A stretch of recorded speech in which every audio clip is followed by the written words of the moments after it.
Welcome all. তোমরা দেখছো তোমাদের প্রিয় চ্যানেল জাস্ট ওয়ান স্টেপ। আজ যে বিষয়টা নিয়ে যে প্রিভিয়াস ইয়ার কোশ্চেন নিয়ে আলোচনা করব সেটা হচ্ছে এসএসসি জিডি কনস্টেবল। এর হচ্ছে প্রিভিয়াস ইয়ার যে সমস্ত জিকে এবং জিএস কোশ্চেনগুলো এসেছিল তার ব্যাখ্যা সহ বিশ্লেষণ করব। এটা হচ্ছে ক্লাস নাম্বার 1, অর্থাৎ এই ভিডিওটি তোমার কাছে গেছে মানে এর পরবর্তীতে কিন্তু আস্তে আস্তে কিন্তু আমি ভিডিওটা পাবলিশ করব। অবশ্যই পরবর্তী ভিডিওগুলো দেখবে, সেই জন্য কী করতে হবে, অবশ্যই আমার চ্যানেলটিকে সাবস্ক্রাইব করে রেখে বেল আইকনটি প্রেস করে রাখবে।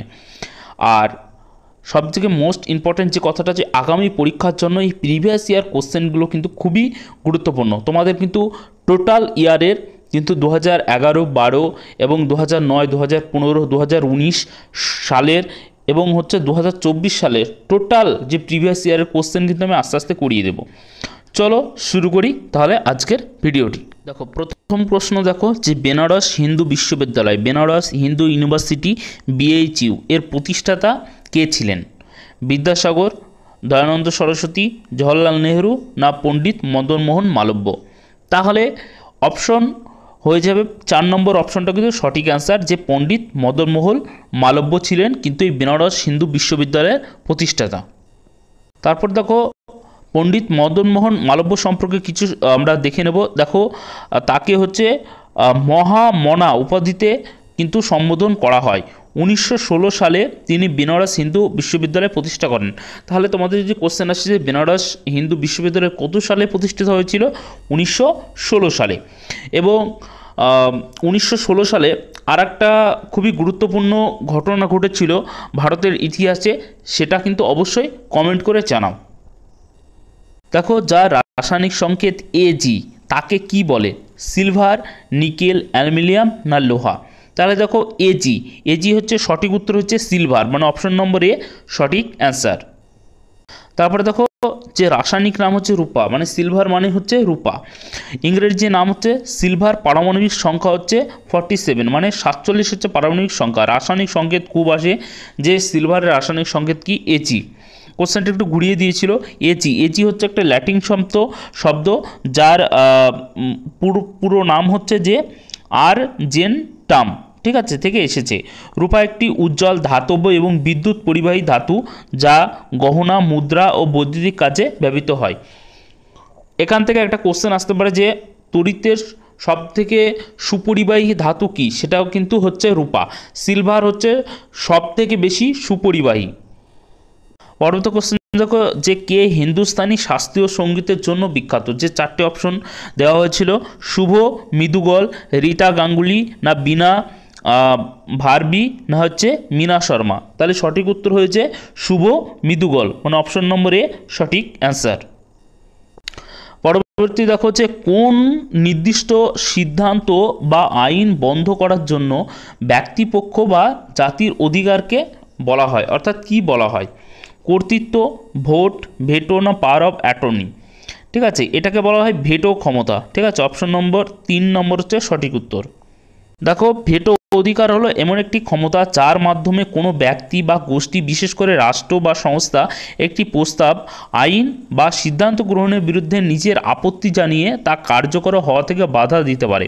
উদাহরণ, জাতিসংঘ নিরাপত্তা পরিষদে 5টি স্থায়ী সদস্য রয়েছে। অনেকবার কোশ্চেনটা এসেছে, আবারও আসতে পারে। তোমরা দেখে নাও যে জাতিসংঘের 5টি স্থায়ী সদস্য রয়েছে: যুক্তরাষ্ট্র, রাশিয়া, চীন, ঠিক আছে, যুক্তরাজ্য আর হচ্ছে ফ্রান্স। যুক্তরাষ্ট্র হচ্ছে আমেরিকা, ঠিক আছে, যুক্তরাজ্য হচ্ছে ইংল্যান্ড, ঠিক আছে, এটা মাথায় রাখবে, মানে গ্রেট ব্রিটেন, এদের হচ্ছে ভেটো ক্ষমতা রয়েছে। তাহলে দেখো, কোনো একটি দেশ ভেটো দিলে সেই প্রস্তাব কিন্তু পাস হয় না। তাহলে কোনো একটা বিষয়ে যদি কোনো একটা দেশ, মানে এই যে স্থায়ী সদস্য এরা 5টা দেশ যদি একটা ভেটো ক্ষমতা দিয়ে দেয় তাহলে কিন্তু সেই প্রস্তাবটা কিন্তু পাস হবে না।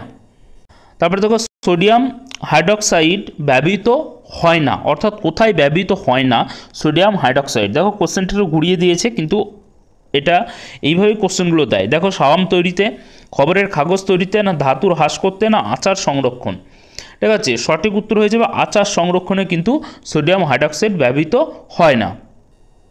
দেখো, সোডিয়াম সোডিয়াম হাইড্রক্সাইডের সংকেত হচ্ছে NaOH, এটা মাথা রাখবে, অনেকবার পরীক্ষা দিয়েছে। একে কোস্টিক সোডা নামে পরিচিত, মানে কোস্টিক সোডা নামে আমরা বেশি পরিচিত সোডিয়াম হাইড্রক্সাইড। এটি একটি শক্তিশালী ক্ষারক যার বহু রকম ব্যবহার রয়েছে। সোডিয়াম হাইড্রক্সাইডের ব্যবহার করা হয় কোন কোন কিসে কিসে ব্যবহার করা হয় সেটা দেখে নাও। সোডিয়াম হাইড্রক্সাইড কিন্তু ব্যবহার করা হয় সাবান ও ডিটারজেন্ট তৈরিতে, কাগজ শিল্পে, পেট্রোলিয়াম প্রক্রিয়াকরণে, টেক্সটাইল বা বস্ত্রশিল্পে, ড্রেন পরিষ্কারক হিসাবে এবং হচ্ছে অ্যাসিড নিরপেক্ষ করতে কিন্তু সোডিয়াম হাইড্রক্সাইড ব্যবহার করা হয়। এবার দেখো সোডিয়াম হাইড্রক্সাইড ব্যবহৃত হয় না, কোন কোন ক্ষেত্রে ব্যবহৃত হয় না, এটাই আমাদের কোশ্চেন এসেছিল। দেখো খাদ্য সংরক্ষণের জন্য এটি প্রধান খাদ্য সংরক্ষক নয়, অর্থাৎ খাদ্য সংরক্ষণের জন্য কিন্তু এটি ব্যবহৃত হয় না। ঔষধ প্রস্তুতিতে, সরাসরি ঔষধ তৈরিতে NaOH ব্যবহার ঝুঁকিপূর্ণ, তাই ঔষধ তৈরিতে প্রধান উপাদান হিসাবে কিন্তু NaOH ব্যবহৃত হয় না।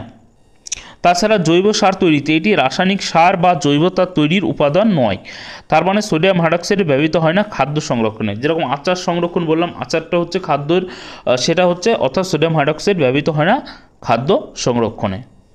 দেখো এটা হচ্ছে স্ট্যাটিক জিকে, মানে জিএসের মধ্যে যেটা বলছে যে পাকিস্তানের বিপক্ষে 2006 সালে প্রথম ওভারে হ্যাটট্রিক নিয়েছেন কে, অর্থাৎ কোন প্লেয়ার হ্যাটট্রিক নিয়েছেন, কোন বলার, ঠিক আছে, যেটা এখনও পর্যন্ত দ্রুততম এবং একমাত্র বলার হিসাবে কিন্তু রেকর্ড রয়েছে, অর্থাৎ এখনও কিন্তু রেকর্ড রয়েছে, সেই রেকর্ডটা কিন্তু এখনও কেউ ভাঙতে পারেনি।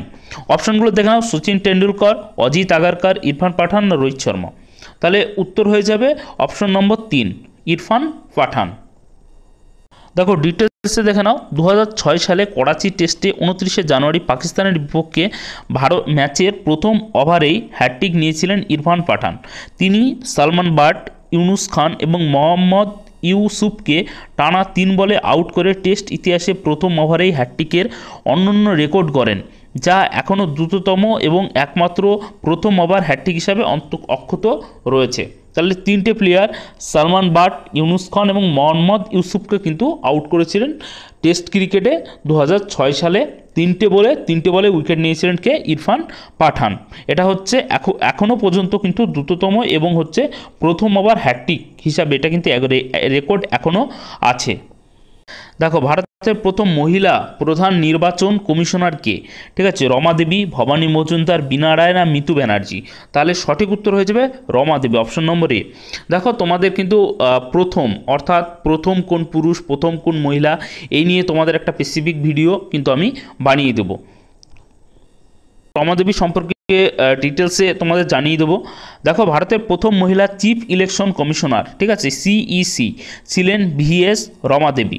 VS রমা দেবী, অর্থাৎ রমা দেবীর ফুল নাম দেখো, পুরো নাম হচ্ছে ভেত্তিরা সীতারাম রনি, ঠিক আছে, রমা দেবী। তিনি আর কি ছিলেন, তিনি ছিলেন প্রথম এবং একমাত্র মহিলা chief election commissioner of India এবং প্রথম মহিলা রাজ্যসভার এর সেক্রেটারি জেনারেল ছিলেন কত সালে, 1 জুলাই 1993 থেকে 25 জুলাই 1997 পর্যন্ত। এটাও কিন্তু মাথায় রাখবে, অর্থাৎ তিনি প্রথম মহিলা রাজ্যসভার সেক্রেটারি জেনারেল কিন্তু তিনি ছিলেন। তারপর দেখো ভারতের কোন ইস্পাত কারখানাটি সরাসরি সরকারি খাতের আওতায় আসে না, অর্থাৎ কোন ইস্পাত কারখানাটি সরকারি নয়। টিসকো, ঠিক আছে, দুর্গাপুর স্টিল প্লান্ট না রুরকি স্টিল প্লান্ট না ভিলাই স্টিল প্লান্ট। তাহলে সঠিক উত্তর হয়ে যাবে টিসকো, অপশন নম্বর এ। এবার হচ্ছে টিসকো হচ্ছে টাটা স্টিল কোম্পানি হচ্ছে টিসকো, একে সংক্ষেপে বলা হয়। এটি ভারতের একটি অন্যতম বৃহৎ বেসরকারি ইস্পাত কারখানা যা সরকারি মালিকাধীন নয়। তারপরে দেখো দ্য অরিজিন অফ স্পিসিস বইটি কে লিখেছেন, ডারউইন, পাস্তুর, ওয়াটসন এবং হচ্ছে না গুডউইল। এটা লিখেছেন হচ্ছে ডারউইন, অপশন নম্বর এ সঠিক। তারপরে দেখো দ্য অরিজিন অফ স্পিসিস, যে এই বইটার সম্পূর্ণ নাম হচ্ছে on the origin of species by means of natural selection. বইটি লিখেছেন চার্লস ডারউইন। গুরুত্বপূর্ণ তথ্য দেখা যায়, লেখক হচ্ছে চার্লস ডারউইন। প্রকাশিত হয় 24 নভেম্বর 1859 সালে। মূল বিষয়টা কি ছিল, প্রাণীর উৎপত্তি এবং হচ্ছে বিবর্তনের প্রাকৃতিক নির্বাচন, ঠিক আছে, ন্যাচারাল সিলেকশন তত্ত্ব। এবং বইটির গুরুত্ব ছিল আধুনিক জীববিজ্ঞানের পটভূমি হিসাবে বিবেচিত হয়। দেখো আমি বিজ্ঞানের জন্য তোমাদের যে এই যে বই সম্পর্কিত, আমি বিজ্ঞানের ক্ষেত্রে প্রথম চ্যাপ্টার 4টে ভিডিও তৈরি করেছি স্পেসিফিক একদম মাধ্যমিক বই ধরে। সেই ভিডিও 4টি তোমরা যদি দেখে নাও না, তাহলে কোনো বই কোনো বিজ্ঞানী সম্পর্কে যে কোশ্চেনই আসুন কেন সব কোশ্চেন পারবে। ঠিক আছে, সেই 4টে ভিডিওর লিঙ্ক কিন্তু আমি এই ভিডিওর ডেসক্রিপশনে দিয়ে রাখবো। ঠিক আছে, অবশ্যই করে, এবং প্লে লিস্টও কিন্তু আমি ভিডিওর শেষে দিয়ে রাখবো, অবশ্যই করে তোমরা কিন্তু দেখে নেবে। সেই সায়েন্সের ভিডিওগুলো এতটা ইম্পর্টেন্ট, সেখান থেকে করলে সেখান থেকে যদি কোনো কোশ্চেন আসে, বেশিক্ষণের ভিডিও না, মাত্র 4টি ভিডিও তৈরি করা আছে। তারপর দেখো, কথাকলি কোথাকার লোকনৃত্য, পাঞ্জাব, তামিলনাড়ু, কেরল না উত্তরপ্রদেশ? তাহলে অপশন নম্বর 3 নম্বর সঠিক হচ্ছে কেরল। কেরলের হচ্ছে কথাকলি লোকনৃত্য। দেখো, উৎপত্তিস্থল কেরল, দক্ষিণ ভারতের। নৃত্যধারাতে এটা হচ্ছে শাস্ত্রীয় নৃত্য নাট্য। ঠিক আছে, বৈশিষ্ট্য হচ্ছে কি রঙিন মুখোশ, মুখরং, আকর্ষণীয় পোশাক এবং হচ্ছে মুখাবয়বের অভিব্যক্তি এবং হচ্ছে হাতের মুদ্রা। বিষয়বস্তু কি মূলত মহাভারত, রামায়ণ এবং অন্যান্য পৌরাণিক কাহিনীর উপর ভিত্তি করে অভিনীত হয়। তাহলে দেখো যে যে দক্ষিণ ভারতে এটা হচ্ছে শাস্ত্রীয় নৃত্য নাট্য। ঠিক আছে, তাহলে এটা কিসের উপরে ভিত্তি করে মূলত অভিনীত করা হয়? মহাভারত, রামায়ণ এবং অন্যান্য পৌরাণিক কাহিনীর উপর ভিত্তি করে অভিনীত হয়। তা এই ছিল আজকের তোমাদের ফার্স্ট ক্লাস। ঠিক আছে, জিকে জিএসের। তাহলে ভিডিওটি কেমন লাগলো? ভিডিওটি যদি ভালো লাগে তো অবশ্যই লাইক করো, আর অবশ্যই করে কিন্তু বন্ধুদের সাথে শেয়ার করো, আর আমার চ্যানেলটাকে সাবস্ক্রাইব করে বেল আইকনটি প্রেস করে রাখো। সবাই ভালো থাকবে, ভালো করে প্রিপারেশন নাও, কারণ তোমাদের এসএসসি জিডির এক্সাম কিন্তু 2026-এ হবে, কারণ আমাদের এখন থেকেই কিন্তু প্রিপারেশনটা শুরু রাখতে হবে। ঠিক আছে, আমি তোমাদের সাথে আছি, আর কোন কোন বিষয়ে ভিডিও দরকার অবশ্যই কমেন্ট করে জানাও। ভালো থাকবে। জয় হিন্দ, জয় ভারত।